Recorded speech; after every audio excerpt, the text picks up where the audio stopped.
ஆனால் இப்போ பங்குச்சந்தை கணக்கு திறந்து விட்டீர்கள், உங்களுக்கு ஒரு ஸ்டாக் புரோக்கரையும் உங்களுக்கு அலோகேட் பண்ணி விட்டார்கள். ஆனால் இப்பொழுது ஸ்டாக் புரோக்கருக்கு நீங்கள் கால் பண்ணால் ஆன்சர் பண்ண மாட்டார், கொள்ள மாட்டார், உங்களோட கதைக்கவும் மாட்டார். அண்ணே என்கிட்ட ஒரு 10 லட்சம் ரூபா இருக்குது, ஒரு கிழமை என்கிட்ட காசு இருக்கும், நான் அதை உங்கள்கிட்ட தாரன், எனக்கு ஒரு 20,000 ரூபா வந்தாலும் பரவாயில்லை, செய்ய முடியல. அது எப்படி செய்வது? ஒரு கிழமையில் அந்த பங்கின விலை கூடுமா குறைவான்ட்டு நான் இப்படி மூக்குச்சத்திரமாக பார்க்க முடியும். ஓஹோ, அண்மையில் இந்த துல்கர் சல்மானுடைய ஒரு திரைப்படம் வந்தது. அந்த திரைப்படத்துக்கு பிறகு எனக்கு கூட ஒரு ஆசை தான். அது ஒரு விஷயம். அதாவது அபிமன்யு சக்கரவியூகம் அமைத்து உள்ளுக்கு போக தெரியும், மகாபாரதத்துக்குள்ளே அவருக்கு எல்லாற்றையும் அமைத்து உள்ளுக்கு போக தெரியும், ஆனால் வெளியே வர தெரியவில்லை. 2010 2020 வரை பங்குச்சந்தை நல்லா இல்லாமல் போனதுக்கு காரணம் எங்கள் நாடு நல்லா இல்லை. ஆகவே நாடு நல்லா இருந்தால் பங்குச்சந்தை நல்லா, சரி பங்குச்சந்தை நல்லா இருந்தால் நாடு நல்லா இருக்கும் என்று முழுமையா சொல்ல முடியாது.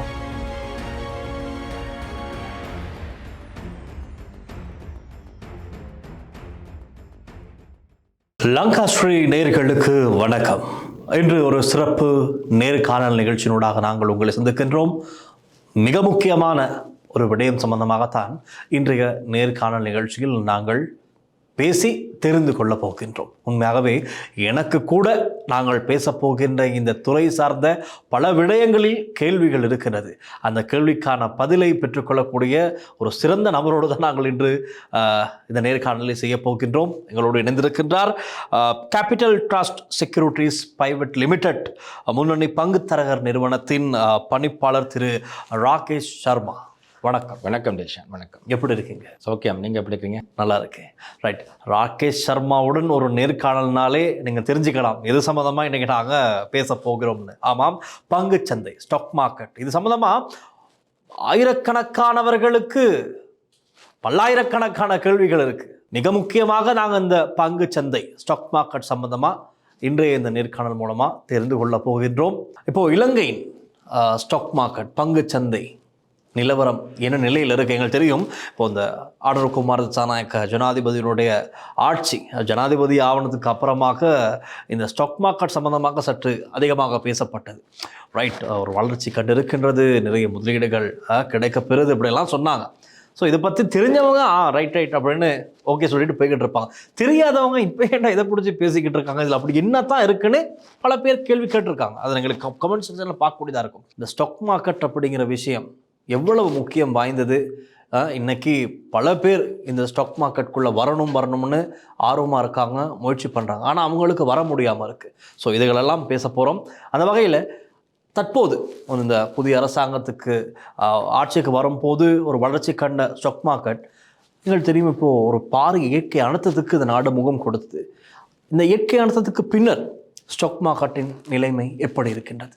முதலாவதாக கொழும்பு பங்குச்சந்தை அண்மை காலங்களிலே அதிகமான ஒரு பேசு பொருளான ஒரு விடயதானமாக இருக்கிறது.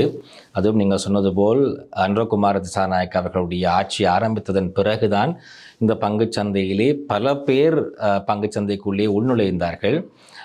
கடந்த காலங்களிலே நாங்கள் 2010ஆம் ஆண்டு யுத்தம் முடிந்ததுக்கு பிறகு ஒரு தசாப்தத்தை நாங்கள் எடுத்தால் பங்குச்சந்தையாகவே தொழிற்பட்டதில்லை. அதிலே பணம் சம்பாதித்தவர்களே விரல் விட்டு எண்ணக்கூடியதாகத்தான் இருக்கும்.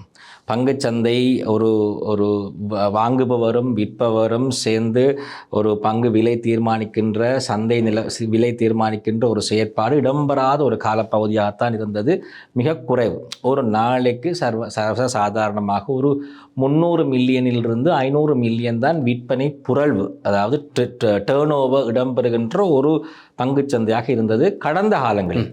இப்பொழுது பங்குச்சந்தை முற்றும் முழுதான வித்தியாசமான ஒரு பரிமாணத்திலே இயங்கிக் கொண்டிருக்கிறது. ஒரு நாளைக்கு சராசரியாக 5 பில்லியன் 6 பில்லியன் வரையிலே விற்பனை புரள்வு இடம்பெறக்கூடிய ஒரு பங்குச்சந்தையாக இருக்கிறது. அதற்கு காரணம் பல பேர் பங்குச்சந்தைக்குள்ளே வருகிறார்கள். அதற்கும் காரணம் இந்த அரசாங்கத்திலே இப்பொழுது எங்கள் நாடு 3/2 பெரும்பான்மை அரசாங்கமாக இருக்கிறது. அது அடிப்படை காரணம். ஒரு முதலீட்டாளன், அதுவும் குறிப்பாக பங்குச்சந்தையிலே ஒரு முதலீட்டாளன் முதலீடு செய்ய வருவதற்கு. அதையும் தாண்டி எங்கள் நாட்டிலே இப்பொழுது வட்டி வீதமெல்லாம் 8 வீதம் 7 வீதமாக குறைவான வட்டி வீதங்கள் இருக்கின்ற பொழுது, வங்கியிலே கொண்டே எங்களுடைய பணத்தை வெப்பிடுகின்ற பொழுது எங்களுக்கு அவ்வளவான ஒரு வட்டி வருமானம் வருவதில்லை. வருகின்ற வட்டி வருமானத்துக்கும் நாங்கள் பெரிய அளவிலே வரி செலுத்துகிறோம். ஒரு 350,000 ரூபாய் ஒரு மாதத்துக்கு வருமானம் உழைப்பவர் வட்டி வருமானம் பெறுவாராக இருந்தால் 36% அவர் வரி செலுத்த வேண்டியவராக இருக்கிறார். ஆகவே அது ஒரு காரணமாக இருக்கிறது. அப்படின்னா இந்த நீங்கள் சொல்ல வாரீங்க, ஒரு தனியார் வங்கியில் நாங்கள் ஃபிக்ஸ்ட் டிபாசிட் போடுறதை விட ஷேர் மார்க்கெட்டில் நாங்கள் பங்குகளை வாங்கலாம் சில பிறகுன்னு சொல்கிறீங்க. இல்லை, உண்மை அதுதான் இறுதியாக நான் சொல்ல போகிற விடயம். காரணம் என்னவென்று சொன்னால், அது மிக குறைவான ஒரு வட்டி எங்களுக்கு கிடைக்கின்ற பொழுது, உதாரணமாக டில்ஷான் இப்பொழுது ஒரு வங்கியிலே 8% தான் எங்களுடைய ஒரு வருடத்துக்கான நிலையான வைப்புகளுக்கான வட்டியாக இருக்கிறது. அதுவே கிட்டத்தட்ட டில்ஷான் நீங்கள் 3,50,000 ரூபாய்க்கு மேல் உழைக்கின்ற ஒரு மாதம் உழைக்கின்ற ஒருவராகவும் உங்களுடைய பேரிலே ஃபிக்ஸ்ட் டிபாசிட்லேயே ஒரு ஃபிக்ஸ்ட் டிபாசிட் இருக்குமாக இருந்தால் அதிலே வரக்கூடிய வட்டி 36% என்ற அந்த பிரக்கெட்டுக்குள்ளே விழுந்துவிடும். ஆகவே 36% நீங்கள் கட்ட வேண்டும். அதுக்கு மேலே நீங்கள் உழைக்கின்ற 10 லட்சம் ரூபாய்க்கு 3,60,000 ரூபாய் வட்டி செலுத்த வேண்டும். அரசாங்கத்துக்கு வட்டி செலுத்த வேண்டும், வரி செலுத்த வேண்டும். செலுத்தத்தான் வேண்டும், அரசாங்கத்துக்கு செலுத்தத்தான் வேண்டும். இருந்தாலும் கஷ்டப்பட்டு உழைச்ச காசு ஒரு சின்ன கவலை இருக்கும். சுயநல புத்தியாக எங்களுடைய மனம் எப்பொழுதுமே சிந்திக்கும்.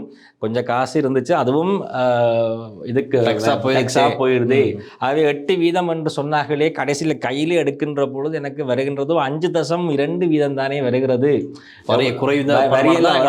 வரியெல்லாம் செலுத்தியதன் பிறகு கையிலே எங்களுக்கு கிடைப்பது உண்மையாகவே 8% நாங்கள் முதலிடுவோமாக இருந்தால் 5.2% தான் எங்களுக்கு வரும். 8% இன்டு 36% பிரித்தால் எங்களுக்கு விளங்கும் 5.2% தான் எங்களுக்கு வரும். அப்படி வருகின்ற பொழுது மிக குறைவான பணம் தானே கையிலே வருகிறது. இதனால் இதற்கு தாண்டி இந்த வரி இல்லாத ஒரு முதலீட்டை பார்க்க வேண்டும் என்றும் எங்கள் மக்கள் சிந்திக்க ஆரம்பித்தார்கள். 3/2 பெரும்பான்மை, இது முதலாவது விடயம். அரசாங்கம் ஊழல் இல்லாத அரசாங்கமாக இருக்க போகிறது என்ற ஒரு நம்பிக்கை. 3வது வட்டி வீதங்கள் குறைவாக இருக்குது. அதை தாண்டி வரி எங்கள் நாட்டிலே கொழும்பு பங்குச் சந்தையிலே நாங்கள் முதலீடு செய்து வருகின்ற லாபத்துக்கு முற்றுமுழுதாக வரி விலக்கு அளிக்கப்பட்டிருக்கிறது. உலகளாவிய ரீதியிலே ஒரு விரல் விட்டு ஒரு 2-3 நாடுகளிலே தான் வரி, அதாவது பங்குச்சந்தையிலே வருகின்ற லாபத்துக்கு வரி இல்லை. கேபிட்டல் கெயின்ஸ் ஆர் டேக்ஸ் எக்ஸெம்டட் எங்கள் நாட்டிலே. ஆகவே இது ஒரு மிகப்பெரிய வரப்பு சாதம். நீங்கள் எவ்வளோ உழைத்தாலும் ஒரு பங்கை 100 ரூபாவுக்கு வாங்குகிறீர்கள், 150 ரூபாவுக்கு விற்பனை செய்கிறீர்கள், 50 ரூபாய் லாபம் பெறுகிறது. அந்த 50 ரூபாவும் நீங்கள் உங்களுடைய வீட்டுக்கு கொண்டு போகலாம். அதை நீங்கள் அரசாங்கத்துக்கு கொடுக்க வேண்டியதில்லை எந்த தொகையும். ஆகவே டேக்ஸ் ஃப்ரீ ஸ்டாக் மார்க்கெட்டிலே என்றது மிக கவர்ச்சியான ஒரு விடயமாக மக்கள் மத்தியிலே பார்க்கப்பட்டது. ஆகவே சட்ட ரீதியாக பணம் சம்பாதிக்க, அதுவும் வரி இல்லாமல் பணம் சம்பாதிக்கக்கூடிய ஒரு நல்ல ஒரு வாய்ப்பு தான் இது. அந்த காரணங்களினால்தான் கொழும்பு பங்குச்சந்தை இவ்வளவு காலமும் அதிகமாக பேசுபொருளாக இருக்கின்ற பங்குச்சந்தையாக இருக்கிறது. நிறுவனங்களும் லாபம் உழைக்க ஆரம்பிக்கின்றன. அதே நேரத்திலே ஊழல் இல்லாத ஒரு அரசாங்கம் என்பதனால் மக்கள் மனதிலே ஒரு நம்பிக்கை. ஊழல் இல்லை என்றால் முதலீடு வரும், அது இயற்கையாகவே ஒரு உணர்வு. ஆகவே அந்த ஒரு எல்லா உணர்வுகளும் சேர்ந்துதான் இப்பொழுது கொழும்பு பங்குச்சந்தையிலே பிரதிபலித்திருக்கிறது. கடந்த ஒரு வருடத்திலே நாங்கள் பார்த்தால் கிட்டத்தட்ட 45% அதிகமாக கொழும்பிலே, அதாவது ஓல் ஷேர் பிரைஸ் இண்டெக்ஸ் என்பது குறிகாட்டி அதிகரித்திருக்கிறது. சில பங்குகளை பார்த்தால் 100% அதிகமான லாபத்தை கொடுத்திருக்கிறது. உதாரணமாக ஒரு சின்ன உதாரணம் சொல்கிறேன். ஒரு கமர்ஷியல் பேங்க், எல்லாருக்குமே தெரிந்த ஒரு வங்கி, கிட்டத்தட்ட 2024 செப்டம்பர் மாதம் அளவிலே 85 ரூபாயில் தான் அந்த வங்கியினுடைய பங்குகள் இருந்தது. இன்று நாங்கள் பார்க்கின்ற பொழுது 203 ரூபாய் அந்த வங்கியினுடைய விலை. கிட்டத்தட்ட 130% அதிகமான லாபம். அந்த லாபத்துக்கு வரியும் இல்லை. இதை விட வேறு என்ன வரப்பிரசாதம் ஒருவருக்கு தேவை? 100% அதிகமான லாபத்தை ஒரு இடத்திலே பெற்றால். அவை இவ்வாறு தான் கொழும்பு பங்குச்சந்தை கடந்த காலங்களில் இயங்கி வந்தது. திடீரென நீங்கள் கேட்ட கேள்விக்கு நான் வருகிறேன். நீங்கள் கேட்டீங்கள் இப்பொழுது இயற்கை அனர்த்தத்துக்கு பிறகு நிலைமை என்ன? இயற்கை அனர்த்தத்துக்கு பிறகு பங்குச்சந்தை கிட்டத்தட்ட 6% வீழ்ச்சி அடைந்தது 2-3 நாட்களிலே. ஆனால் கடந்த நவம்பர் மாதத்திலிருந்து டிசம்பர் மாதம் 3ஆம் தேதி வரையான காலப்பகுதியிலே பங்குச்சந்தையிலே வீழ்ச்சி தான். அந்த வீழ்ச்சி கிட்டத்தட்ட 8.5% மேலதிகமான ஒரு வீழ்ச்சி. ஆனால் கடந்த 3 நாட்களிலே பங்குச்சந்தை படிப்படியாக உயர்ந்து கிட்டத்தட்ட 4.5% வளர்ச்சி அடைந்திருக்கிறது. இப்போ என்ன சொல்ல வருகிறேன் என்றால், இவ்வளவு பெரிய இழப்பு ஏற்பட்டாலும், ஆரம்பத்திலே பங்குச்சந்தையில் ஒரு சரிவு அதை கொடுத்தாலும், பிறகு பங்குச்சந்தை எழுச்சி நிலையிலே தான் இப்பொழுது இருக்கிறது. ஆகவே இந்த பேரிழப்பு பங்குச்சந்தையிலே பாரிய அளவிலே ஒரு தாக்கத்தை செலுத்தவில்லை. இவ்வாறான பேரிழப்பு 2016 இடம்பெற்றிருக்கிறது. அதே போல் சுனாமி காலத்தில் இடம்பெற்றிருக்கிறது.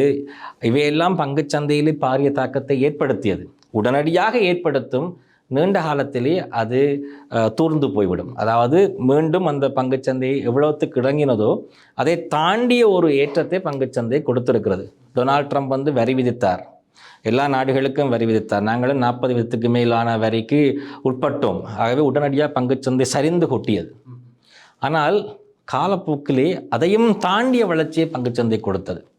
கோவிட் வந்தது 2020ஆம் ஆண்டு, 28 வீதம் பங்குச்சந்தை சரிந்தது.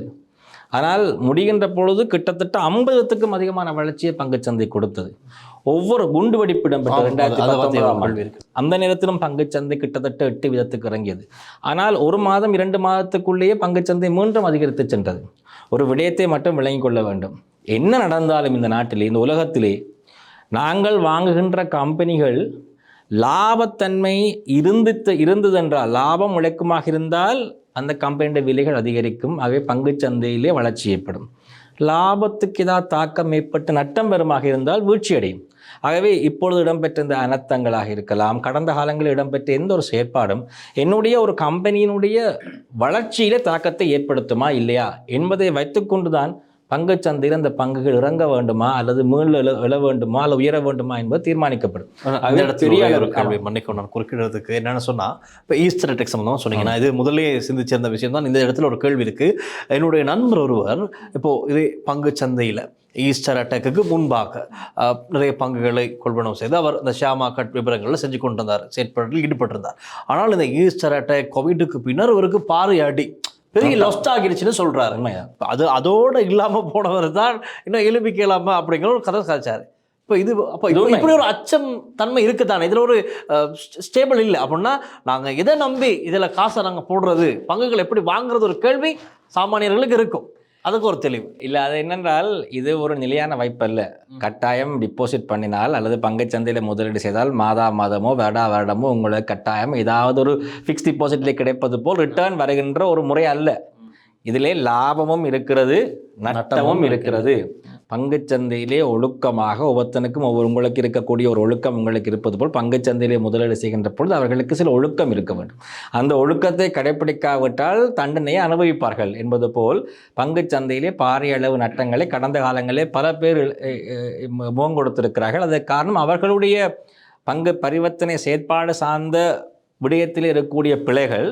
அதை தாண்டி எங்கள் நாடு கடந்த ஒரு 15 வருடங்களாக சாபப்பட்ட நாடாகத்தான் இருந்தது, 10 வருடங்களாக என்ன கேட்டால். ஆகவே அந்த காலத்தில் யாரும் லாபம் உழைத்தது மிக மிக குறைவு. ஆகவே எல்லோரும் நட்டம்தான் பெற்றார்கள். நான் நினைக்கிறேன் 2022 நாடு வங்குரோத்து நிலை அடையும் போது ஷாமாக்கள் இருந்தவங்களாம் தலையில் கை வச்சுக்கிட்டு இருந்த காலப்பகுதி. ஏன்னா தலையில் கை வச்சதை தாண்டி பல பேர் தங்களுடைய எதிர்காலத்தையே இழந்தார்கள். உண்மையை சொல்ல வேண்டும், 2022 ஏற்பட்ட பொருளாதார சரிவு இலங்கையிலே இனிமேல் ஒரு பங்குச்சந்தையிலே முதலீட்டாளன் பார்க்கக்கூடாத ஒரு பொருளாதார சரிவு. பங்குச்சந்தை என்னவென்று சொன்னால், நல்லது வந்தாலும் உடனடியாகவே பிரதிபலிப்பது பங்குச்சந்தை தான். ஒரு தீமை இடம்பெற்றாலும் முதலிலே குறித்து காட்டுவது பங்குச்சந்தை தான். ஆகவே பாரிய அளவு இழப்பு 2022 பங்குச்சந்தையிலே முதலீடு செய்தவர்களுக்கு இருந்தது. அதற்கு யாருமே அந்த நட்டத்தை ஈடு செய்ய முடியவில்லை. பல பேர் அழிந்து போனார்கள். 10 கோடி 20 கோடி 30 கோடி 5 லட்சம் 10 லட்சம் அவ்வளவும் இழந்தவர்கள் இருக்கிறார்கள். ஏன் இழந்தார்கள் என்று சொன்னால், அதற்கு காரணம் அவர்கள் கடன் பெற்று முதலீடு செய்தார்கள். கடன் பெற்று முதலீடு செய்தால் மட்டும்தான் நாங்கள் இழக்க முடியும். இல்லாவிட்டால் நாங்கள் இழப்பதற்கான வாய்ப்புகள் மிக மிக குறைவு. பங்குச்சந்தையில் இழக்கிறது அப்படிங்கிறத கொஞ்சம் விளக்கப்படுத்துங்க. எந்த இடத்துல இவங்க இழக்கிறாங்க? பங்குச்சந்தையில் லாபம் உழைக்கலாம், நட்டத்தையும் சம்பாதிக்கலாம். என்ன கேட்டால், தோல்வியை சந்திக்க தெரிந்த ஒரு மனதினால்தான் வெற்றியை உணர முடியும். ஆகவே பங்குச்சந்தை வியாபாரம் போன்றது. வியாபாரத்திலே நட்டம் வரலாம். அந்த நட்டம் எங்களுக்கு ஒரு அனுபவமாக மாற வேண்டும். அதை வைத்துக்கொண்டு நாங்கள் அடுத்த கட்டத்துக்கு லாபத்துக்கு போகலாம். பங்குச்சந்தையிலே 90% நட்டம் அடைவது 2 காரணங்களினால். ஒன்று, அளவுக்கு அதிகமாக கடன் வாங்கி பங்குச்சந்தையிலே முதலீடு செய்வது. சில வழிகளிலே வட்டி விதங்கள் மிக குறைவாக இருக்கிற காலகட்டத்திலே மிக அதிக அளவிலே கடன் வாங்கி பங்குச்சந்தையிலே முதலீடு செய்வார்கள். காரணம், பங்குச்சந்தை அந்த அளவுக்கு லாபத்தை கொடுக்கும். ஆகவே கடன் வாங்கி முதலீடு செய்தாலும் பரவாயில்லை என்று. 2022 எங்களுக்கு தெரியும், மத்திய வங்கி ஏப்ரல் மாதம் இரவோடு இரவாக ஒரே நாளிலேயே 7 வீதத்தினால் வட்டி வீதத்தை அதிகரித்தது. Interest rate 7% over night increase பண்ணினாங்க. அப்படி பண்ணுகின்ற பொழுது ஒரு 8 வீதத்தில் இருந்தது. இப்போது அந்த நேரத்தில் சந்தோஷம் எங்களுக்கு. 8 வீதத்திலே ஒரு வட்டி வீதம் இருக்கிறது என்றால், குறைந்த அளவு வட்டி வீதம் இருந்தால் எல்லாருக்கும் சந்தோஷம். ஏனென்றால் பல பேர் கடன் எடுத்து வியாபாரம் செய்யலாம், எல்லாம் சந்தோஷம். ஆனால் ஓவர் நைட்லேயே அந்த இன்ட்ரெஸ்ட் ரேட்டை அரசாங்கம் மத்திய வங்கி அதிகரித்ததன் பிறகு வட்டி வீதங்கள் 15, 16, 20, 30 வீதம் வரை சென்றது. ஒரு பக்கத்தில் நீங்கள் ஃபிக்ஸ்ட் டிபாசிட்டை 30 வீதத்துக்கு வைத்திருப்பீர்கள், 25 வீதத்துக்கும் ஃபிக்ஸ்ட் டிபாசிட் போட்டிருப்பீர்கள், சந்தோஷமாக இருந்திருக்கும். பெரிய அளவில் எங்களுக்கு ஃபிக்ஸ்ட் டிபாசிட் வருமானம் வருகிறது. இன்னொரு பக்கத்திலே கடன் எடுத்தவர்கள் 8 வீத வட்டி இருந்தது, கடனை கொடுக்க வேண்டியது 10 வீதம் இருந்தது, திடீரென 30 வீதம் வரை சென்று விட்டது. ஆகவே ஒரு பக்கத்தில் பங்குச்சந்தையிலே பங்கினுடைய விலைகள் வீழ்ச்சியடைய, இன்னொரு பக்கத்திலே தாங்கள் வாங்கிய கடனுக்கான வட்டி அதிகரிக்க, வாங்கி பின்னால் வந்து உங்களை அழுத்த, இந்த வில் என்று எந்த விலையில் நாங்கள் வேண்டினோமோ அதை விட கீழே உள்ள விலையில் தான், மிக அதிகமான குறைவான விலையில் தான் நாங்கள் அந்த வட்டி செலுத்த வேண்டும் என்ற காரணத்தின் காரணமாகவும் வங்கியினுடைய அழுத்தம் காரணமாகவும் நீங்கள் விற்பனை செய்வீர்கள். சில நேரத்தை சொன்னால் அறா விலையிலே நாங்கள் விற்போம். அந்த நேரத்திலே பாய் நட்டம். அவர் வெளியே வந்து என்ன சொல்லுவார்? பங்குச்சந்தைக்கு போகாதீர்கள், பங்குச்சந்தை நல்லமே இல்லை, இந்த நாட்டிலே பங்குச்சந்தை சரி வராது என்று தன்னுடைய சொந்த கதையை, சோகக்கதையை சமூகமயப்படுத்துவார். அங்குதான் பிழை. அதை பார்த்துட்டு பல பேர் பயந்துருவாங்க, நாங்கள் போகிறதில்லை இதுக்கெல்லாம் அப்படின்னு. இதுதான் கடந்த காலங்களில் இடம்பெற்றது. நட்டப்பட்டவர்கள், இழந்தவர்கள், அந்த ஒரு ஒழுக்கத்தை சரியான வகையிலே பின்பற்றாதவர்கள், சிறந்த பங்குகளை வாங்காதவர்கள் பங்குச்சந்தையில் இழந்தார்கள். அந்த கதையை 100 பேரிடம் சொல்லுவார்கள், 100 பேர் 1000 பேரிடம் சொல்லுவார்கள். பங்குச்சந்தை பக்கம் வரவன் நினைக்கிறவன் சும்மாவே பங்குச்சந்தைன்னா கொஞ்சம் கணக்கு சார்ந்த விஷயங்கள் எனக்கு வராதுன்னு சிந்திக்கிற ஒருவர் இந்த நட்டத்தையும் கதைத்தவுடனும் அது வரவே வேண்டாம், அந்த பக்கம் தலை வைத்து தாங்கள் தூங்கவே கூடாது என்ற எண்ணப்பாங்கிலே பல பேர் இருக்கிறார்கள். அதனால்தான் பங்குச்சந்தைக்கு பல பேர் இந்த பயத்தினால் வருவதில்லை. இதனால்தான் நட்டவும் அடைகிறார்கள். நல்ல பங்கை உதாரணமாக சொல்லுகிறேன். 2022 உண்மை சம்பவம். எனக்கு தெரிந்த ஒரு மிக பாரிய முதலீட்டாளர், கிட்டத்தட்ட ஒரு 250 மில்லியனுக்கு மேல் முதலீடு செய்தவர், என்னோடு சேர்ந்து என்னுடைய ஆலோசனையை பெற்றுக்கொண்டு முதலீடு செய்த என்னுடைய ஒரு வாடிக்கையாளர். அவர் வாங்கியதெல்லாம் வங்கிகள் மட்டும்தான். கோவிட் டைம் 2000ஆம் ஆண்டு வங்கிகள் மட்டும்தான் வாங்கியிருந்தார். உங்களுக்கு தெரியும், கோவிட் டைம் வருகின்ற பொழுது வங்கிகளுடைய விலைகளெல்லாம் பாரிய அளவிலே வீழ்ச்சி அடைந்தது. கமர்ஷியல் வங்கியினுடைய விலை 95 ரூபாயிலிருந்து 4-5 நாட்களுக்குள்ளே 50 ரூபாய்க்கு வந்துவிட்டது. 95 ரூபாய்க்கு வாங்கினவர் வைத்திருந்தார். அதாவது அந்த வங்கிகளுக்கெல்லாம் மொரட்டோரியம், அதாவது வாடிக்கையாளருக்கெல்லாம் வங்கிகள் மொரட்டோரியம் கொடுத்து வங்கிகளுடைய லாபம் எல்லாம் மிக பாரிய அளவிலே வீழ்ச்சி அடைந்து இருந்ததன் காரணமாக பங்குச்சந்தையிலே பங்கினுடைய விலை அதிகரிக்கவே இல்லை. நல்ல பங்கு, ஆனால் அதிகரிக்கவே இல்லை. 2020ஆம் ஆண்டு பல பங்குகள் வளர்ச்சி பாதையில் சென்றன. 2021 பல பங்குகள் வளர்ச்சி பாதையில் சென்றன. 2022 பல பங்குகள் வளர்ச்சி பாதையில் சென்றன. ஆனால் இந்த வங்கியை வாங்கிய ஒருவருக்கு பெரிய கவலை, 250 ரூபாய் நான் 250 மில்லியனை முடக்கி விட்டேனே என்று. 2024 ஆரம்பித்தது வங்கியினுடைய வளர்ச்சி. கமர்ஷியல் வங்கி கிட்டத்தட்ட 85 ரூபாவிலிருந்து 220 ரூபா வரை சென்றது. அதை தாண்டி கிட்டத்தட்ட 30 ரூபாவுக்கு மேல் இந்த காலகட்டத்திலே பங்கு லாபத்தையும் கொடுத்து விட்டது. பொறுத்தார் பூமியாழ்வார் என்ற அடிப்படையில் அவர் பொறுமையாக காத்திருந்தார். 4 ஆண்டுகள் கழித்து பார்க்கின்ற பொழுது வருடத்துக்கு சராசரியாக 25 வீதம் லாபம் கிடைப்பது போல் அவருக்கு லாபம். இன்றைய தினம் அவருடைய போர்ட்ஃபோலியோனுடைய விலை கிட்டத்தட்ட 600 மில்லியன். காரணம் என்னவென்றால், அவ்வளோ பெரிய பணமும் போட்டார், பாரிய அளவிலே விழுந்தது, ஆனால் கவலைப்படவில்லை. ஏன்? வாங்கிய பங்குகள் எல்லாம் நல்ல பங்குகள். நல்ல பங்குகள் வாங்கினால், நீண்ட காலம் வைத்திருந்தால் நட்டப்படுவதற்கான வாய்ப்பே இல்லை. ஆகவே சரியான ஒரு திட்டமிடலோடு இந்த ஷேர் மார்க்கெட்டில் செயல்பட்டால் பாரிய லாபம் நாங்கள் பார்க்கலாம். கட்டாயம். ஆனால் இப்போது இளைஞர்கள் நிறைய பேர் இப்போ இந்த பாடசாலை மட்டமெல்லாம் முடிச்சுட்டு ஒர்க் போக ஸ்டார்ட் பண்ணுறாங்க.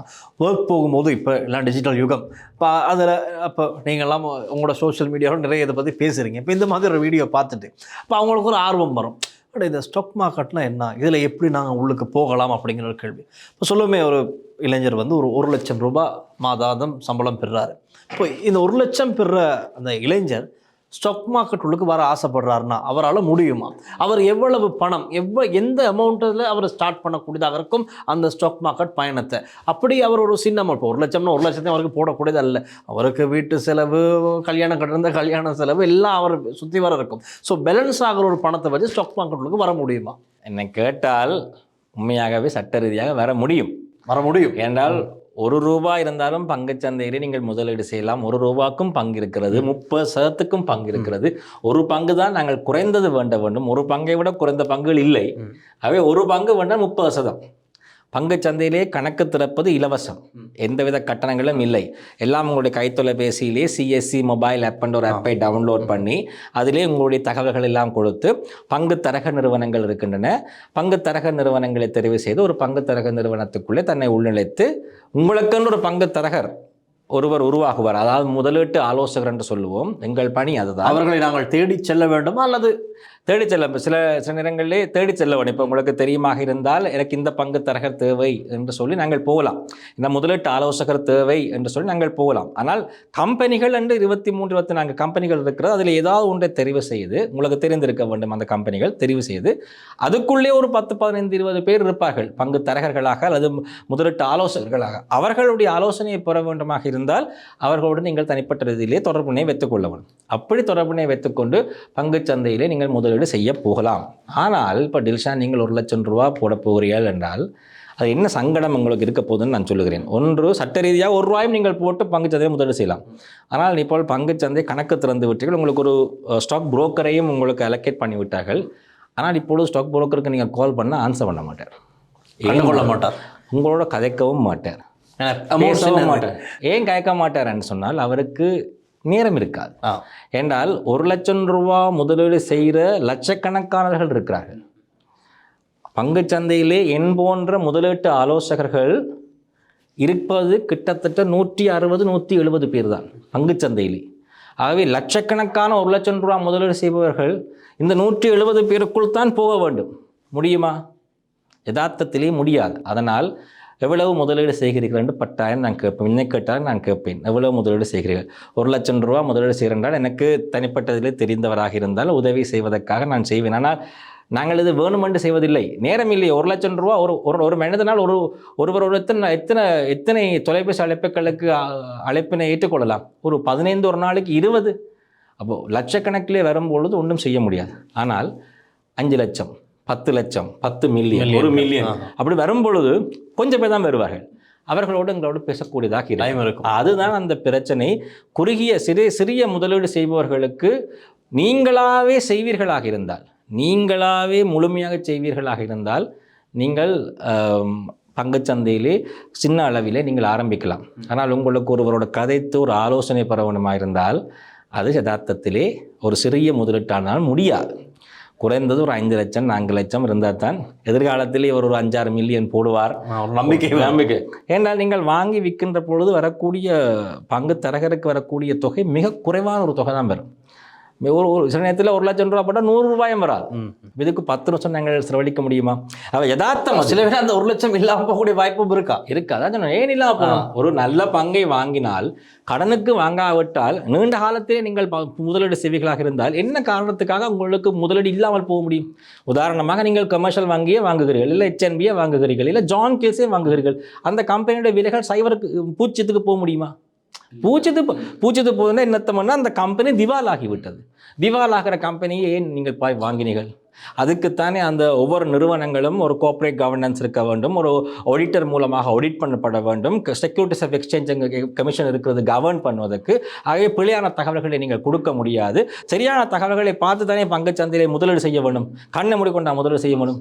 நீங்கள் வேண்டுகிறீர்கள் அதான் மேலே போகிற அந்த பங்கு அதை வேண்டுவோம் என்று சொல்லி இது நாங்கள் குதிரைக்கு பந்தயம் கட்டுவது என்பது அல்ல. என்னத்துக்காக ஒரு பங்கு வளர்ச்சி அடைகிறது, இந்த கம்பெனி லாபம் உழைக்குமா இல்லையா எதிர்காலத்திலே என்ற அடிப்படையில் தான் பங்குகளில் நாங்கள் முதலீடு செய்யணும். ₹1 லட்சம் முதலீடு செய்தவர் அவர் தோக்க வேண்டிய அவசியமே இல்லை. ஆனால் இன்று போட்டு நாளை எடுக்க வேண்டும். அண்ணே என்கிட்ட ஒரு ₹10 லட்சம் இருக்குது, ஒரு கிழமை என்கிட்ட காசு இருக்கும், நான் அதை உங்கள்கிட்ட தாரன், எனக்கு ஒரு ₹20,000 வந்தாலும் பரவாயில்லை, செய்ய முடியல. அது எப்படி செய்வது? ஒரு கிழமையில் அந்த பங்கின விலை கூடுமா குறைவாண்டு நான் எப்படி மூக்கு சத்திரமா பார்க்க முடியாது. ஆகவே அதான் அந்த ஒழுக்கம் என்றது முக்கியம் என்றது. நீங்கள் வந்தீங்களா இருந்தால் குறுங்காலம் நீண்ட காலம் என்ற அடிப்படையில் உங்களுடைய முதலீட்டு தீர்மானங்கள் எடுக்க வேண்டும். நீண்ட காலம் என்பதுதான் சரியான முறை. எவ்வளவுதான் சொன்னாலும் குறுங்காலத்திலே முதலீடு செய்வதான் ஆசைப்படுவார். ஆம், குயிக்காக பணம் பார்க்கணும். ஆமாம், இப்போ நீங்கள் முதலீடு செய்கிறீங்க, ஒரு வங்கி ஒரு இலகுவாக எல்லாம் தெரிஞ்சு கொள்வதற்காக ஒரு வங்கி கமர்ஷியல் வங்கியை வாங்குகிறீர்கள், 200 ரூபாய்க்கு வாங்குகிறீர்கள். இப்போ ஒரு கிழமைக்கு முதல் என்னுடைய ஒரு வாடிக்கையாளர் 200 ரூபாய்க்கு வாங்கினார். 2 நாட்களுக்கு முதல் 193 ரூபாய்க்கு வந்தது. அழைப்பு ஏற்படுத்தினார். 193 ரூபாய்க்கு வந்து விட்டது, என்ன செய்வதுன்னு. நான் சொன்னேன், ஏன் பார்த்தீங்க? 130, அது 2 கிழமை கழிச்சு பாருங்க, 2 மாதம் கழிச்சு பாருங்க, 230 ரூபா 240 ரூபா இருக்கும்.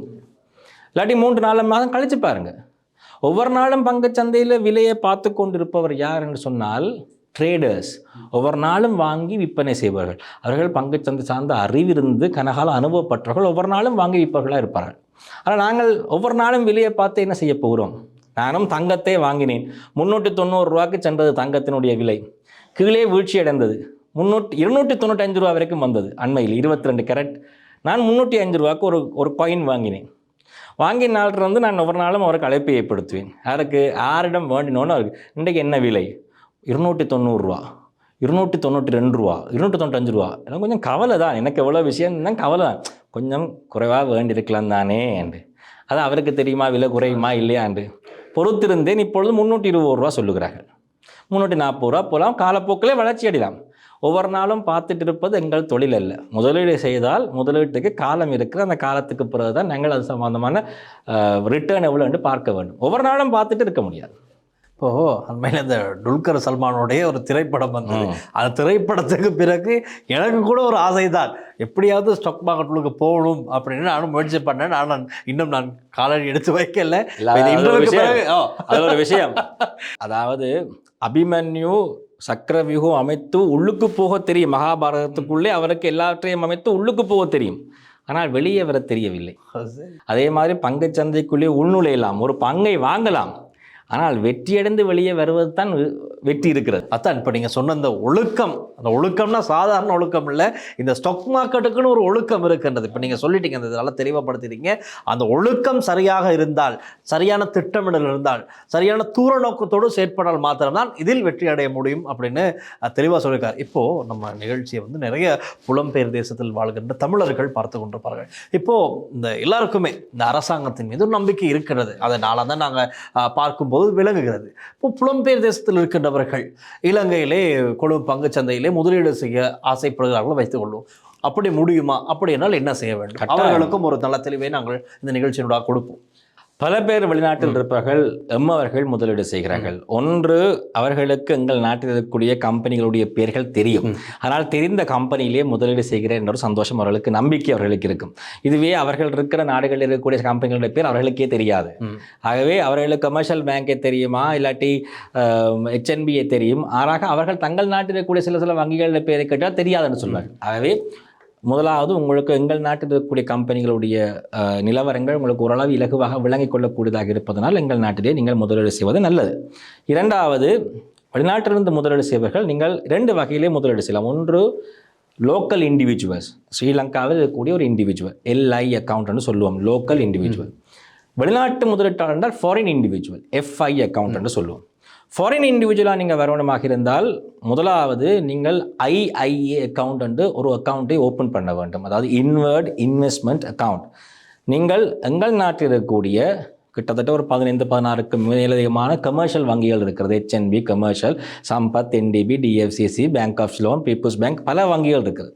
இந்த ஒவ்வொரு வங்கிகள்லையும் IIA அக்கௌண்ட் ஒன்றை ஓப்பன் பண்ணலாம். ஆகவே நீங்கள் வெளிநாட்டில் இருப்பீர்களாக இருந்தால் இந்த வங்கிகள் ஒன்றோடு தொடர்பு கொள்ளுங்கள். சில நேரம் உங்கள் நாட்டிலேயே அந்த வங்கியினுடைய ஒரு கிளை இருக்கலாம்.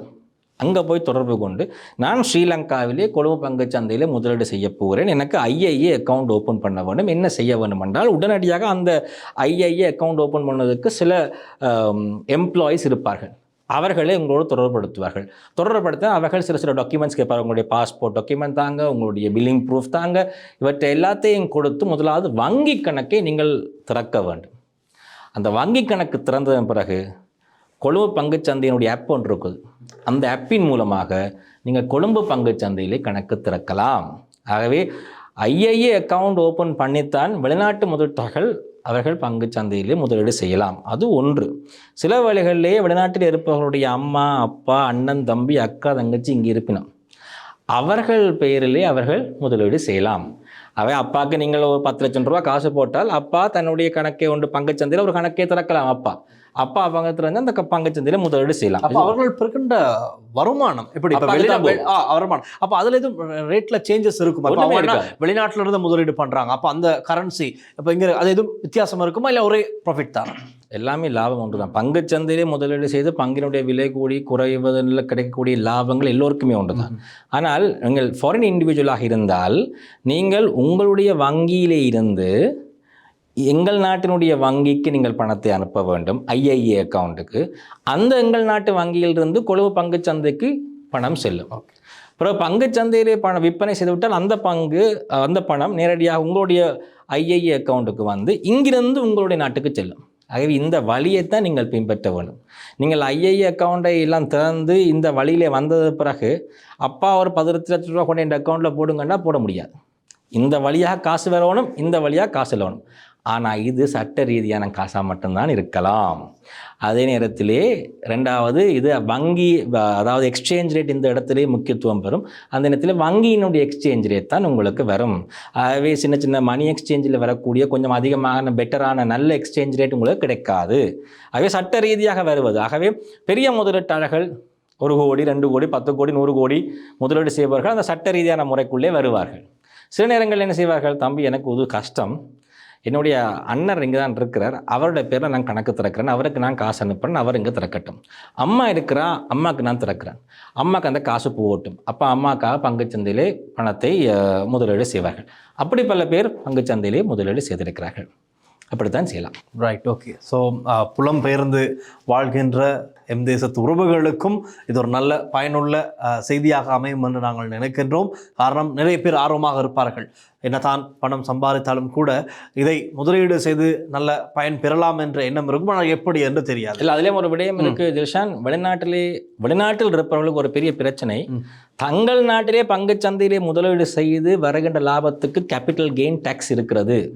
தங்கள் நாட்டிலே எந்த முதலீடு செய்தாலும் கேபிட்டல் கெயின் டேக்ஸ் இருக்கிறது. எங்கள் நாட்டிலே கேபிட்டல் கெயின் டேக்ஸ் இல்லை என்பது ஒரு வரப்பிரசாதம். ஆனால் திருப்பி எங்கள் நாட்டிலிருந்து இந்த காசை அவர்கள் நாட்டை கொண்டு போகின்ற பொழுது அவர்களுக்கு அங்கே டேக்ஸ் திருப்பியும் பெறும். ஏனென்றால் அந்த நாட்டிலிருந்து ஒரு பணத்தை இந்த நாட்டுக்கு கொண்டு வந்திருக்கிறீர்கள், இந்த நாட்டிலே ஒரு லாபத்தை சம்பாதித்தீர்கள், அந்த லாபத்தை நீங்கள் கொண்டு போகின்ற பொழுது அந்த நாட்டு சட்டத்திட்டத்தை டேக்ஸ் கட்ட வேண்டும். ஒரு விடயத்தை நான் சொல்லுவேன், உங்கள் நாடுகளிலே பங்குச்சந்தையோ அல்லது முதலீடுகளிலே பெரிய அளவிலான லாபம் சம்பாதிக்க முடியாமல் இருக்கிறது. பல பேர் சொல்லுகிறார்கள், அந்த நாடுகளுடைய வட்டி வீதம் எல்லாம் 4 வீதம் 5 வீதமாக இருக்கிறது, கஷ்டம். ஆகவே அவர்கள் எங்களுடைய நாடு இப்பொழுது குரோத் ஃபேஸ், வளர்ச்சி பாதையிலே போகிறது. ஒரு குரோத் கம்பெனியிலே வந்து முதலீடு செய்து இந்த நாடு வளர்கின்ற பொழுது நீங்களும் பங்காளிகளாக மாறுங்கள். இங்கிருந்து பணத்தை நீங்கள் கொண்டு போகின்ற பொழுது உங்களுக்கு கட்டாயமாக அங்கே ஒரு வரி விதிக்கப்படும் தான்.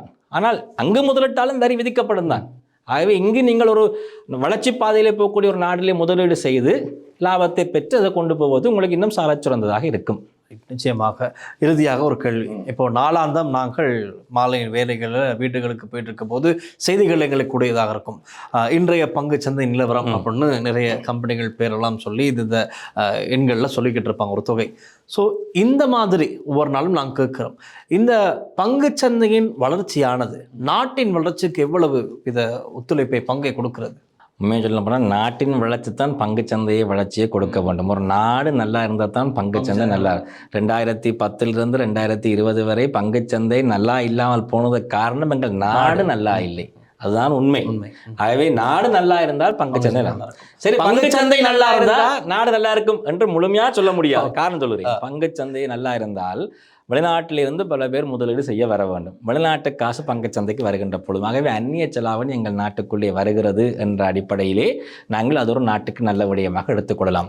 பல பேர் பங்குச்சந்தையிலே முதலீடு செய்கின்ற பொழுது பல நிறுவனங்கள், தனியார் நிறுவனங்கள் எல்லாம் பங்குச்சந்தையிலே பட்டியலிடப்பட்ட நிறுவனங்களாக மாறுகின்ற பொழுது தங்களுக்கு தேவையான கடன்களை பெற்றுக்கொள்வார்கள். தங்களுடைய ஒரு நிறுவனம் பங்குச்சந்தைக்கு வருவதென்றால் என்னென்றால் தங்களுடைய நிறுவனத்தை வளர்ச்சிக்குள் கொண்டு போகுது. இப்பொழுது யாழ்ப்பாணத்திலிருந்து ஒரு முதலாக ஒரு நிறுவனம் இன்னும் 2-3 மாதங்களிலே பங்குச்சந்தைக்கு வரப்போகிறது. கிட்டத்தட்ட 100 வருடம் பழமை வாழ்ந்த கொழும்பு பங்குச்சந்தையிலே வடக்கிலிருந்து ஒரு நிறுவனம் முதலாக பங்குச்சந்தைக்குள்ளே வரப்போகிறது. இன்னும் ஒரு 2 மாதத்துக்கு பேர் சொல்ல முடியவில்லை, நான் சொல்ல விரும்பவில்லை. 2 மாதத்திலே வரப்போகிறது. அது முன்கூட்டியே உங்களுக்கு தெரியும். அப்போ இந்த நிறுவனம் ஏன் வருகிறது என்றால் இவ்வளவு காலம் வங்கியிலிருந்து தான் இந்த நிறுவனம் தன்னுடைய வளர்ச்சிக்கு தேவையான பணத்தை பெற்றுக்கொள்ளும், கடன் பெற்று. இப்போ கடன் வேண்டாம், என்னுடைய நிறுவனத்திலே ஒரு 10 வீதத்தையோ 20 வீதத்தையோ நான் பொதுமக்களுக்கு கொடுக்குறேன். நீங்கள் பொதுமக்களை இந்த கம்பெனி பங்குகளை வாங்கி உங்களுடைய பணத்தை எனக்கு தாருங்கள். நீங்களே இந்த கம்பெனியில் உரிமையாளராக மாறுங்கள். உரிமையாளராக மாறுகின்ற பொழுது என்னுடைய கம்பெனி வளர்ச்சி அடைந்தால் உங்களுக்கு நான் லாபம் தருவேன். இந்த பங்கினை விற்பனை செய்து லாபத்தை பெற்றுக்கொள்ளலாம், இல்லாட்டி பங்கு லாபம் தந்தால் பங்கு லாபத்தை பெற்றுக்கொள்ளலாம். இப்படித்தான் பங்குச்சந்தை தோற்றம் பெறுகிறது. ஆகவே பங்குச்சந்தை வளர்ச்சி அடைகிறது என்று சொன்னால் பல நிறுவனங்கள் பட்டியலிடப்பட்ட நிறுவனங்களாக வருகின்ற பொழுது தனக்கு தேவையான முதலீடுகளை பெற்றுக்கொள்ளும் மக்களிடமிருந்து. வங்கியிடம் இருந்து பெற்றுக்கொண்டால் வட்டி செலுத்த வேணும், மக்களிடம் இருந்து பெற்றுக்கொண்டால் லாபம் மட்டும்தான் கொடுக்க வேணும். லாபம் எப்போ கொடுக்கலாம்? லாபம் உழைக்கின்ற பொழுதுதான்.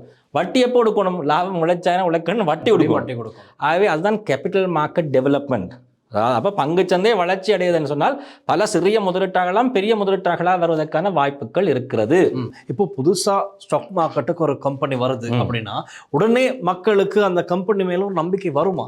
அது வராது, அது வர வைப்பார்கள் அவர்கள். அதாவது நிறுவனத்தை, அந்த நிறுவனம் எப்படி வைப்பாங்கன்னா, அந்த ஒரு கம்பெனி பங்குச்சந்தைக்குள்ளே வருகிறதா இருந்தால் செக்யூரிட்டிஸ் ஆஃப் எக்ஸ்சேஞ்ச் கமிஷன் இருக்கிறது. அவர்கள் கேட்பார்கள், உங்களுடைய நிதி அறிக்கைகளை 3 வருடத்துக்கான நிதி அறிக்கைகளை சமர்ப்பிக்க வேண்டும். நிதி அறிக்கைகள் சமர்ப்பிப்பதற்கு ஒரு முறைகள் இருக்கிறது.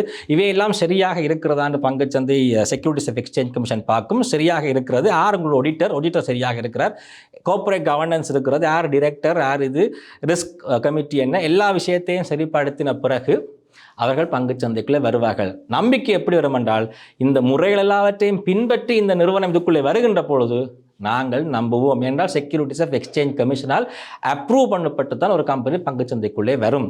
உதாரணமாக சென்ட்ரல் பேங்க் அப்ரூவ் பண்ணித்தான் ஒரு நிதி நிறுவனம் உருவாகலாம். அதே போல் நம்பிக்கை, அந்த நம்பிக்கை வருகின்றப்போ அந்த கம்பெனி வந்து சொல்லும், என்னுடைய எதிர்காலம் இப்படி இப்படி இருக்க போகிறது, இதுதான் என்னுடைய திட்டம், ஆகவே இந்த கம்பெனியுடைய உரிமையாளராக நீங்கள் வாருங்கள் என்று சொல்லும். சரி, நம்புகிறேன், வாரேன் என்று நாங்கள் போவோம்.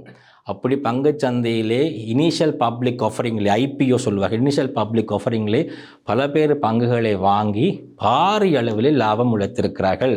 எங்கள் நாட்டிலே அண்மையிலே கூடி ஒரு பங்கு 11 ரூபாவுக்கு வந்தது. ஐபிஓ இனிஷியல் பப்ளிக் ஆஃபரிங், அதனுடைய விலை 14 ரூபாய் வரை சென்றது. கிட்டத்தட்ட 25% ரிட்டர்ன். எத்தனை நாளிலே? கிட்டத்தட்ட 1.5 மாதத்துக்குள்ளே அவர்கள் கிடைத்தது. எப்போவுமே பங்குச்சந்தைக்கு புதிதாக வருபவர்கள் இந்த ஐபிஓ மூலமாகத்தான் பங்குச்சந்தைக்குள்ளே ஃபர்ஸ்ட்டாக வருவார்கள், முதலாவதாக. பல பேருக்கு ஞாபகம் இருக்கோ தெரியும், 2007ஆம் ஆண்டு 2008 நான் நினைக்கிறேன், டயலாக் இலங்கைக்கு வருகின்ற பொழுது ஐபிஓ கொடுத்தார்கள். அதுதான் இலங்கை பூராமிருந்த பல லட்சக்கணக்கான மக்களை பங்குச்சந்தைக்குள்ளே கொண்டு வந்தது. ஒவ்வொரு ஐபிஓவும் பல முதலீட்டாளரை பங்குச்சந்தைக்குள்ளே கொண்டு வரும்.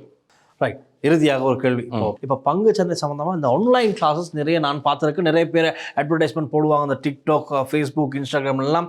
ஸ்டாக் மார்க்கெட்டில் இணைய வேண்டுமா? இப்பொழுது எங்களை தொடர்பு கொள்ளுங்கள், ஆன்லைன் மூலமாக நாங்கள் இவற்றை சொல்லித் தருகிறோம், வளர்ச்சி பாதை நாங்கள் காட்டுகின்றோம், ஒரே வருடத்தில் உங்களுக்கு எங்கோ உங்களை செல்ல வைக்கிற வேணாலும் நிறைய அட்வர்டைஸ்மெண்ட்ஸ் நாங்கள் பார்க்குறோம். இது உண்மையா? இப்படியெல்லாம் படித்து தான் ஸ்டாக் மார்க்கெட்டுக்கு வரணுமா?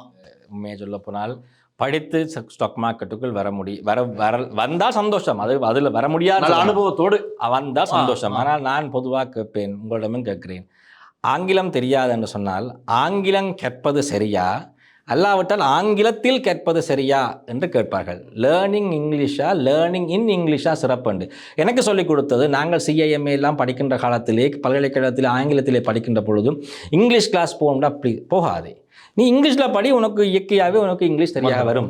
அப்படித்தான் பங்குச்சந்தையை வெளியே இருந்து பார்க்கின்ற பொழுது கஷ்டமாகத்தான் இருக்கும். 99% முதலீட்டாளர்கள் நாளைக்கு நீங்கள் பங்குச்சந்தைக்கு வருவதாண்டாலும் தெரியாமல் தான் வரப்போகிறேன். நானும் தெரியாமல் தான் வந்தேன். வந்து அதுக்குள்ளே இறங்கி ஒரு பங்கை வாங்கி அந்த பங்கு வாங்குகின்ற பொறிமுறை என்ன என்பதை தெரிந்து கொண்டு 10 தரம் உங்களுடைய முதலீட்டு ஆலோசகரை தொந்தரவு செய்து அதை கற்றுக்கொண்டு, நீங்களும் கற்றுக்கொண்டு, தேடி கற்றுக்கொண்டு பங்குச்சந்தையில் வளர்ச்சியடைந்தவன் தான் இப்பொழுது பங்குச்சந்தையை ஆட்டிப்படுத்தி கொண்டிருக்கிறார்கள். வகுப்படுத்தி பங்குச்சந்தையை தெரியப்படுத்தி பங்குச்சந்தைக்கு வருவதில்லை. அப்படி வகுப்படுத்தி நீங்கள் போக வேண்டுமா இருந்தால் securities of exchange commission, Colombo stock exchange இவர்களெல்லாம் சில பயிற்சி பற்றைகள் எல்லாம் வழங்குவார்கள், செமினார்ஸ் வைப்பார்கள், இன்ட்ரடக்ஷன் எல்லாம் கொடுப்பார்கள். அவர்கள் பொறுக்கின்ற பொழுது போங்கும் என்றால் அவர்கள் அங்கீகரிக்கப்பட்டவர்கள். ஆனால் மற்றவர்களுக்கெல்லாம் அது என்ன, அது சம்பந்தமான அறிவு இருக்கிறது என்பதை எங்களுக்கு தெரியாது. ஆகவே நான் அது நம்பிக்கை கொண்டவன் அல்ல. என்னை பொறுத்த வரைக்கும் பங்குச்சந்தைக்கு ஒன்றும் தெரியாமல் வந்தாலும் வந்து தெரிந்து கொள்ளுவீர்கள். அதனால்தான் சிறிய முதலீட்டிலே ஆரம்பித்து பெரிய முதலீட்டுக்கு செல்லுங்கள். முதலிலே நட்டப்பட்டாலும் பரவாயில்லைன்னு வர வேண்டும். 1 லட்சம் கொண்டு வர தயாராக தான் இருக்கணும், வரணும். வந்து அதை கொஞ்சம் அனுபவப்பட்டு கொண்டு போகணும். இளம் வயதில் வந்தால் நல்லது.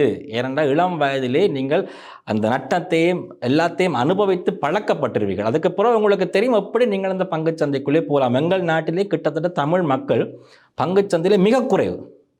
1980ஆம் ஆண்டு 90ஆம் ஆண்டு காலகட்டத்திலே பங்குச்சந்தையை ஆட்டிப்படைத்தவர்கள் எங்கள் தமிழர்கள் தான். பேர் சொல்ல விரும்பவில்லை, அவர்கள் தான் இருந்தார். ஆனால் நாட்டு பிரச்சனை, நாட்டின் மீதான ஒரு பற்றின்மை, நாட்டுப்பற்றையும் பங்குச்சந்தையை இணைத்து பார்க்கிற தன்மை, நாட்டுப்பற்றையும் வியாபாரத்தையும் இணைத்து பார்க்கின்ற தன்மை, நாடு பிடிக்காது என்பதனால் எனக்கு வியாபாரம் வேண்டாம் என்று சிந்திப்ப தன்மை, இவையெல்லாம் வருகின்ற பொழுது பங்குச்சந்தைக்குள்ளே பல பேர் வருவதில்லை. என்னை கேட்டால் நாட்டுப்பற்றையும் பங்குச்சந்தையும் பார்க்காது. உங்களுடைய சொந்த இது பங்குச்சந்தை என்பது நீங்கள் வருமானம் உழைக்கின்ற ஒரு மார்க்கம். நாட்டுப்பற்றுன்றது இன்னொரு விடயம். உங்களுக்கு சில வேளை நாடு பிடிக்காவிட்டாலும் பங்குச்சந்தையில் லாபம் உழைக்கிற மார்க்கம் இருந்தால் அதை பெற்றுக்கொள்ளுங்களேன், தெரிந்து கொள்ளுங்கள். என்னை பொறுத்தவரைக்கும் பங்குச்சந்தைக்கு வா என்று நானோ நீங்களோ சொல்லக்கூடாது. பங்குச்சந்தை என்று இருக்கிற முறையை தெரிந்து கொள்ளுங்கள். அதற்கு பிறகு வருவதா இல்லையா என்பதை நீங்கள் தீர்மானித்துக் கொள்ளுங்கள். நிச்சயமாக அதான் நாங்களும் சொல்கிறோம். இப்போ டில்ஷானும் ராகேஷ் சர்மா அவர்களும் சேர்ந்து செஞ்ச இந்த ப்ரோக்ராம் பார்த்துட்டு நிறைய பேர் இப்போவே நாங்கள் உடனடியாக ஆப்பை டவுன்லோட் பண்ணி நாங்கள் ஸ்டாக் எக்ஸ்சேஞ்சுக்குள்ளே நாங்கள் போகணும், ஸ்டாக் மார்க்கெட்டுக்குள்ளே நாங்கள் போகணும்னு தயாராகிறது அது கூட விருப்பம். ஆனால் கடனை வாங்கிட்டு யார்கிட்டயாச்சும் கடன் வாங்கி ஒரு அமௌண்ட் எடுத்து நாங்கள் இன்றைக்கே சந்தையில் போட்டுருவோம் அப்படின்னு மட்டும் யாரும் திட்டமிடாமல் தூர நோக்கம் இல்லாமல் வந்துட வேண்டாம். அதற்காகத்தான் தெளிவை வழங்கும் நோக்கமாக தான் திரு ராகேஷ் சர்மாவை இணைத்து கொண்டு இன்று இந்த பங்குச்சந்தை சம்பந்தமாக ஒரு தரமான நிகழ்ச்சியை நாங்கள் உங்களுக்கு வழங்கியிருக்கோம். இறுதியாக இன்னொரு கேள்வி. இப்போது தெரியும் ஸ்டாக் மார்க்கெட்டில் கேம் சேஞ்சர், இது எந்த அளவு உண்மைன்னு தெரியாது, கேம் சேஞ்சர்னா இலங்கையில் தம்மிக்க பெரேரா தான். அவர் நினைச்சது தான் இங்கே எல்லாமே நடக்குது. எல்லாத்தையும் பங்குகளை வாங்குறதா இருக்கலாம், பங்குகளை விற்கிறதா இருக்கலாம், அதையும் பல பேர் வாங்குறதுக்கு ஆவலாக இருப்பாங்க. தம்மிக்க பெரேரா விற்கிறதா அப்படி இப்படியெல்லாம் நிறைய கதைகள் இருக்கு. இது உண்மையா? உண்மை இல்லை என்று சொன்னால் அது நியாயம் இல்லை. தம்மிக்க பெரேரா கேம் சேஞ்சர் என்பதும் உண்மைதான். ஆனால் தம்மிக்க பெரேரா ஆட்டிப்படைப்பதில்லை பங்குச்சந்தை. பங்குச்சந்தைக்கு தம்மிக்க பெரேரா நீங்கள் வாங்குங்கள் விற்குங்கள்னு சொல்லவும் மாட்டார். ஆனால் தம்மிக்க பெரேரா எதை வாண்டுகிறோரோ பின்னால் நாங்கள் போய் வாங்குவோம். காரணம் தம்மிக்க பெரேராவுடைய பங்குகள் எல்லாம் வரலாற்றிலே பெரிய அளவு லாபத்தை கொடுத்திருக்கிறது. என்னை கேட்டால் அரசியலிலே தம்மிக்க பெரேரா தோற்றதை பங்குச்சந்தையிலே பெற பார்க்கிறார். உண்மையாகவே தம்மிக்க பெரேரா மீது பல பேருக்கு நம்பிக்கை இருக்கிறது. எல்லோரும் தம்மிக்க பெரேராவுடைய பங்குகளை வாங்குவார்கள். என்றால் அவர் ஒவ்வொரு கம்பெனியையும் டிவிடெண்ட் கொடுப்பார், பங்கு லாபம் கொடுப்பார். ஒவ்வொரு கம்பெனியும் வளர்ச்சி பாதைக்கு செல்லும். ஆகவே முதலீட்டாளனுக்கு என்ன தேவை? தான் போட்ட முதலுக்கு எனக்கு ஒரு பங்கு லாபம் தான், இல்லாவிட்டால் இந்த கம்பெனியினுடைய விலையை மேலே கொண்டு போ. இந்த ரெண்டையும் தம்மிக்க பெரேராவுடைய கம்பெனிகள் பல செய்திருக்கின்றன கடந்த காலங்களிலே. ஆகவே தம்மிக்க பெரேரா எந்த பங்கு வாங்கினாலும் முண்டி எடுத்துக்கொண்டு முதலீட்டாளர்கள் போய் அதை வாங்குகிறார்கள். அதுதான் உண்மை. ஏன்னால் அவர் வேண்டுகின்ற பொழுது ஒரு கடந்த கால அனுபவத்திலே சரியானதை வாங்கியிருக்கிறார். உதாரணமாக தம்மிக்க பெரேரா கமர்ஷியல் வாங்கி கோவிட் டைமிலே பாருங்கள், இந்த எப்படி ஒரு பெரிய முதலீட்டாளன் சிந்திப்பான். கோவிட் டைமிலே விலைகளெல்லாம் பயங்கரமாக இறங்கினது என்று சொன்னேனே. ஒரு முதலீட்டாளன் மேலே உயர்ந்த விலையிலே வாங்கி கீழே வந்ததும் கவலைப்பட்டு கொண்டிருந்தார். 4-5 வருடம் ஆனது அவருக்கு அந்த லாபத்தை பெறுவதற்கு. இன்னொரு முதலீட்டாளர் அந்த 50 ரூபாயில் தான் முதலீடு செய்தார். தம்மிக்க பெரேரா கிட்டத்தட்ட கொழும்பு பங்குச்சந்தையிலே 5 வீதமான அன்னளவாக 4 வீதமான கமர்ஷியல் வங்கியினுடைய பங்குகளை 50 ரூபாய்க்கும் 60 ரூபாய்க்கும் இடையிலே வாங்கினார். 2020ஆம் ஆண்டு செப்டம்பர் அக்டோபர் மாதம் அல்லது 2021ஆம் ஆண்டு ஜனவரி மாத காலகட்டத்திலே. அவர் அதை விற்றது கடந்த 2025 செப்டம்பர் மாதத்திலே தான். என்ன விலைக்கு விற்றார்? 195 ரூபாவுக்கு விற்றார். அந்த நேரத்திலே பங்குகளை வாங்கியவர் ரேனோ சில்வா. அவர் தான் அதை வாங்கினார். அவ்வளோ பெரிய தொகையை, கிட்டத்தட்ட 5 பில்லியன் ரூபாவுக்கும் மேலதிகமான ஒரு கொடுப்பனவு. என்ன சொல்ல வருகிறேன் என்று சொன்னால், அதாவது நான் சொன்ன நம்பர்கள் சில நேரங்களில் மாறலாம். சொல்ல வருகின்ற விடயம், பங்குச்சந்தை சரிவை நோக்கி போகின்ற பொழுது அந்த பெரிய முதலீட்டாளன் தன்னுடைய பணத்தை போட்டு பங்குகளை வாங்கினார். வேறு யாரும் வாங்கியிருப்பார்களா? சரி வருகின்ற பொழுது கவலைப்பட்டு கொண்டிருப்பார்கள். ஆனால் இவர் அந்த நேரத்தில் முதலீடு செய்தார். மேலே பொறுமையாக பார்த்து 195 ரூபாவுக்கு விற்பனை செய்தார். எவ்வளவு ரிட்டர்ன், கிட்டத்தட்ட அவருக்கு அந்த கொடுக்கல் வாங்கலில் மட்டுமே 3 பில்லியனுக்கு மேலதிகமான லாபம் அவருக்கு கிடைத்திருக்கிறது. இப்படி பல பங்குகளை அவர் வாங்கி அண்மை காலங்களில் விற்பனை செய்திருக்கிறார். அண்மை காலங்களிலே பல பங்குகளை வாங்கி இருக்கிறார். நட்டத்தில் இருக்கிற பங்குகளை வாங்கி கொண்டிருக்கிறார். லாஃப் ஹோல்டிங்ஸ் என்ற ஒரு கம்பெனி நட்டத்தில் இடம்பெறுகிறது. நாங்கள் லாஃப் கேஸ் நட்டத்தில் இருக்கக்கூடிய கம்பெனி, பார்ப்பாரட்டு கேட்பாரட்டு இருந்தது, அதை வாங்கினார்.